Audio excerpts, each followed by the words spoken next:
Hi everyone, আসসালামু আলাইকুম। সবাইকে স্বাগতম আমার ইউটিউব চ্যানেলে। আজকে একটি নতুন ব্লগ নিয়ে চলে আসলাম আপনাদের মাঝে। বাইরের ওয়েদার কিন্তু খুবই ভালো আজকে, এই জন্য ভাবলাম যে একটু ডাউল দিয়ে পেঁয়াজু করি, ঝাল ঝাল করে মুখরোচক। কারণ আজকে বাইরে বৃষ্টি হচ্ছে ঝমঝম করে, এজন্য ভাবলাম যে একটু পেঁয়াজু করে বাসার সবাই আমরা খাওয়া দাওয়া করি। এখানে আমি পেঁয়াজুগুলো একে একে ভেজে নিয়েছি আর কিছু ভাজছি তেলে। দেখেন কত সুন্দর ইয়াম্মি একটা কালার এসেছে, দেখেই কিন্তু লোভ লেগে যাচ্ছে। আর এখানে ঝমঝম করে টিনের চালে বৃষ্টি পড়ছে, এই শব্দগুলো উপভোগ করতে ভীষণ ভালো লাগছে জানেন।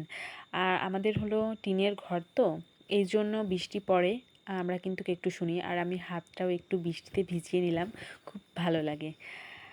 আর এখন আমার ছেলে দেখেন আপনাদের একটু ভঙ্গি করে দেখাচ্ছে, সে এরকম মাঝে মাঝেই একটু ভঙ্গি করে দেখায়। আপনাদের মাঝে শেয়ার করলাম। ভিডিওটি ভালো লাগলে অবশ্যই সাবস্ক্রাইব করবেন। আল্লাহ হাফেজ।